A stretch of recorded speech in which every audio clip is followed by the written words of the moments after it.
అందరికీ నమస్కారం. కథాలహరికి స్వాగతం. ఈరోజు నేను మీకు వినిపించబోయే కథ పేరు ముక్కోణం. రాసినవారు ప్రముఖ రచయిత్రి శారదా అశోకవర్ధన్ గారు. ఇక కథలోకి వెళ్దామా? అపర్ణ ఆలోచిస్తోంది.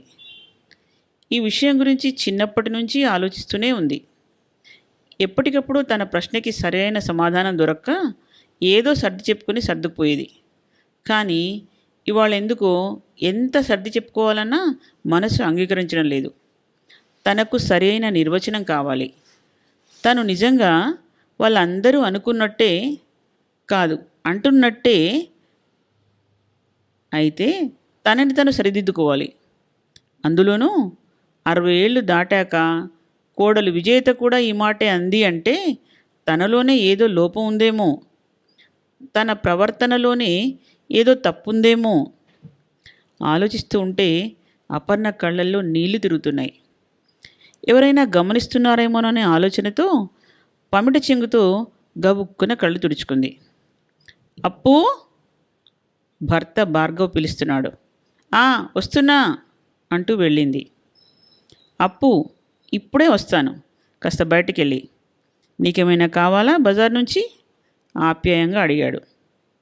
ఏమొద్దు, నిన్న సాయంత్రమేగా కావాల్సిన వస్తువులన్నీ కొనుక్కొచ్చాం అంది. ఎక్కడికి వెళ్తున్నారు అని అడగాలనుకుంది.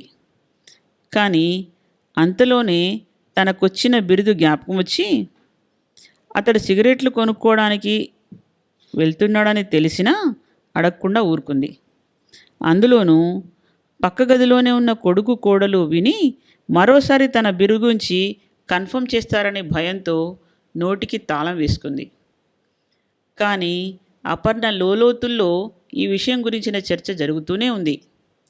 తను రైటా కాదా? కేవలం ముఖస్థుతికి నువ్వు రైట్ అని చెప్పేవారో, లేదా అసూయతో కావాలని నువ్వు తప్పు అని చెప్పేవాళ్లే కాక తనని తానుగా ఎవరైనా నిష్పక్షపాతంగా విశ్లేషించి చెబితే తను కరెక్టే అంటే సంతోషిస్తుంది.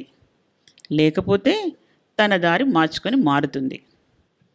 ఆలోచిస్తున్న కొద్దీ అపర్ణ బుర్ర వెడికిపోతుంది. రాను రాను ఈ ప్రశ్న ఆమె మనసులో ఒక బెంగగా మారిపోతుంది. ఒక్కొక్కసారి తనలో తనే అనుకుంటోంది, ఏమిటి పిచ్చి ఆలోచనలు, ఇప్పుడు ఎందుకు ఈ విషయం గురించి ఇంత ఆలోచన?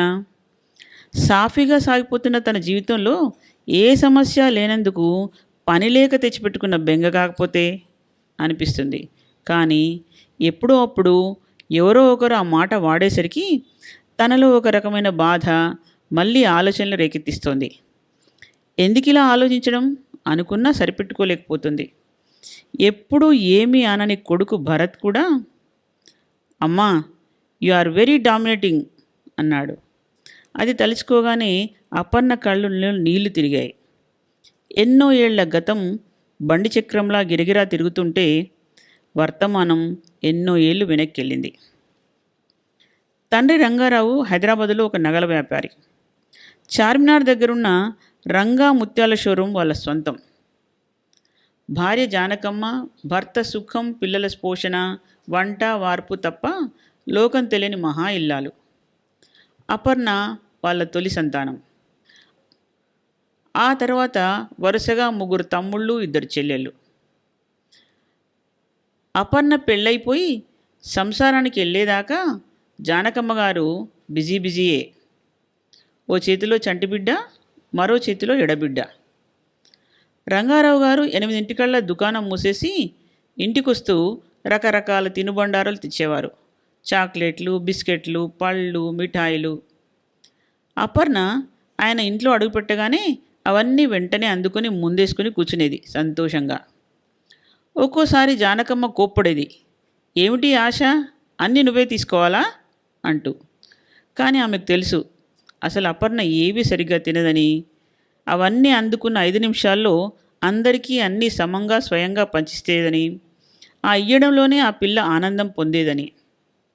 అయినా జానకమ్మ ఆ మాట అనకుండా ఉండేది కాదు. అపర్ణ ఆమె మాటలు వినిపించుకునేదే కాదు. విన్నా అర్థం తెలిసేది కాదు.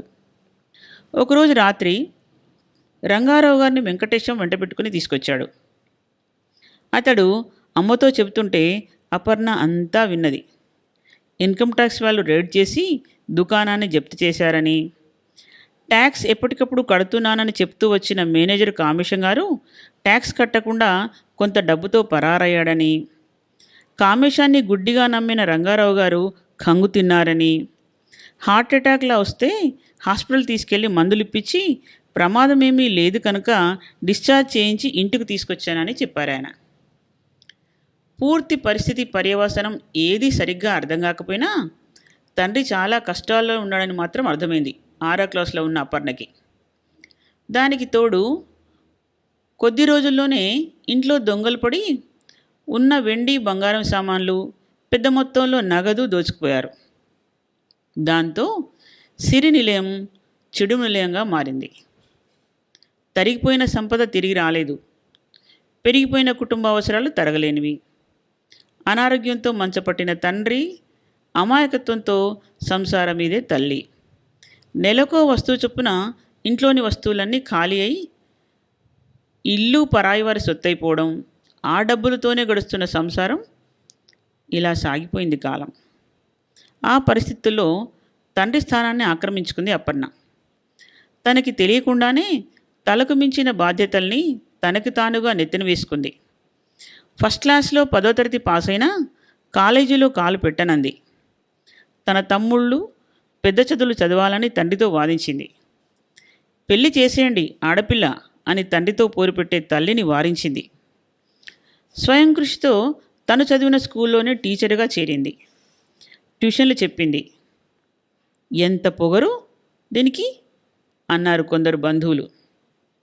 అంతా దవాయింపే, అమ్మని నాన్నని అందరినీ దవాయించడమే అన్నారు ఆయన వాళ్ళలో మరికొందరు.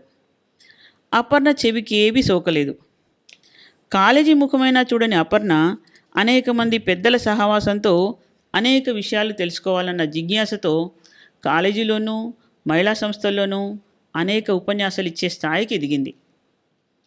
తాను వెళ్ళని కాలేజీలకి తమ్ముళ్ళు చెల్లెళ్ళు వెళ్తూ ఉంటే వాళ్ళేం చదువుకోవాలో నిర్దేశిస్తూ ఉంటే ఏం దవాయింపే తల్లి అన్నారు ఆప్తులు అనుకున్న వాళ్ళే.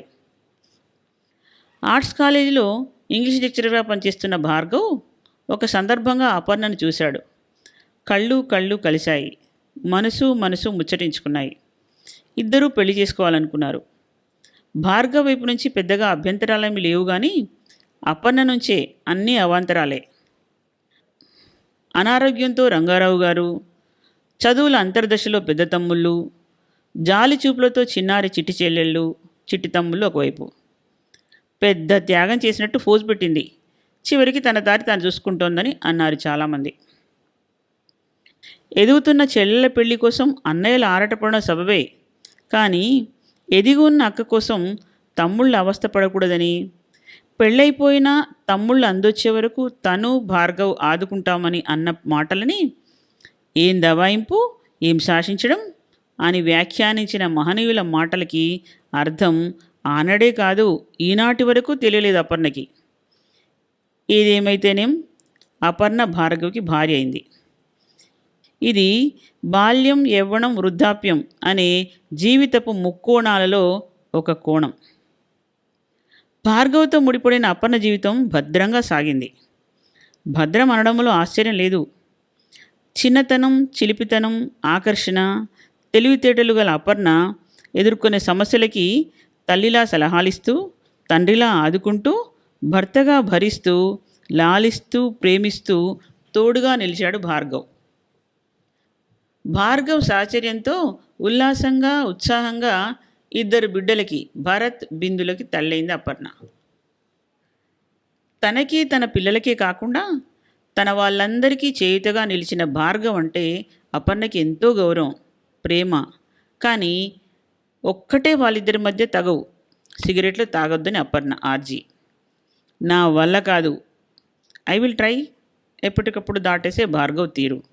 గట్టిగా వారిస్తే ఏమిటి దవాయింపు అంటూ చిన్నగా పోట్లాట. క్లోజ్ ఫ్రెండ్స్తో సిగరెట్ల విషయంలో మావిడ మరీ దబాయిస్తోంది, మానడానికి ప్రయత్నిస్తున్నానన్నా ఆ దబాయింపు తగ్గడం లేదు అని చెబుతున్నప్పుడు అపర్ణ మనసు అతలాకుతలమవుతుంది. దీర్ఘవ్యాధితో బాధపడే అత్తగారిని పథ్యం చేయమని గట్టిగా చెప్పడం దబాయింపు. ఇల్లు పిల్లల్ని పనికొదిలేసి పేకాటలో మునిగిపోయే మామగారు మాధవరావుని ఇది మంచి పద్ధతి కాదు అని చెప్పడం దబాయింపు. రోజుకు 3 సినిమాలు చూస్తూ చదువుకోకుండా పెళ్ళైన బాధ్యత తెలియని ఆడపడుచుకు ఇది తప్పని చెప్పడం దబాయింపు. మరుదులు జులాయిగా తిరుగుతున్నా వాళ్ళకి చేతి నిండా డబ్బులు ఇవ్వడమే కాకుండా బాధ్యతల గురించి తెలియజేయకుండా బుద్ధి చెప్పకుండా మామగారు వదిలేయడం చూడలేక ఏమైనా చెప్తే అది దబాయింపు. వీళ్ళందరి మాటలు విని వాళ్ళనేమీ అనలేని భార్గవ్ తననే ఏదేదో అంటూ ఉంటే సమాధానం చెప్పడం దబాయింపు. ఈ దబాయింపు అనే మాట విని విని విసిగిపోయిన అపర్ణ ఆ మాటకి అర్థం తెలియక తికమక పడిపోయింది. ఉన్నది ఉన్నట్టుగా ఖచ్చితంగా చెప్పడం, అనుకున్నది సాధించాలనే పట్టుదల గల స్వభావం, ముక్కుసూటిగా మాట్లాడే నైజం, గలగల మాట్లాడే తీరు కారణంగా ఆమెకు అయిన వాళ్ళే ఈ దబాయింపు బిరుదును ప్రసాదించారు. అయినా సరే అన్యాయాన్ని సహించలేనితనం, ధర్మం కోసం పోట్లాడడం అనే పోకడని ఆమె విడిచిపెట్టలేకపోవడం వల్ల ఈ దబాయింపు ముద్రని ఆనందంగానే స్వీకరించింది. ఇది జీవితం అనే ముక్కోణపు చిత్రంలో 2వ కోణం. కొడుకు భరత్ పిల్లలు సౌమ్య సౌరభ్లు, కూతురు బిందు పిల్లలు ప్రణవ్ ప్రణతిలకు అమ్మమ్మ అపర్ణ అంటే అపరిమితమైన ఇష్టం. ఆమె చెప్పే కథలన్నా పంచే తాయిలాలన్నా మరీ మరీ ఇష్టం. అందుకే అమెరికా నుంచి వచ్చిన భరత్ పిల్లలకి ఇష్టమని వెన్నపూస, ఉప్పు, వాము వేసి చేసిన మురుకుల్ని కోడలు వద్దంటుంటే అమెరికాకి పట్టుకెళ్ళమని పదే పదే చెబుతున్న తల్లితో, అమ్మా యు ఆర్ వెరీ డామినేటింగ్ అని భరత్ అనగానే అపర్ణ కళ్ళల్లో నీళ్లు తిరిగాయి. విని విని విసిగిపోయిన అదే మాట కొడుకు నోటి వెంట రావడం ఆమె హృదయాన్ని ముక్కలు చేసింది. ఆలోచనలో చిక్కుపోయిన మనసు ఆమెనే ప్రశ్నించడం మొదలుపెట్టింది. పరిస్థితులకి తలొగ్గిన ఆత్మగౌరవంతో బతకాలని అమ్మానాన్నలతో వాదించడం దబాయింపు.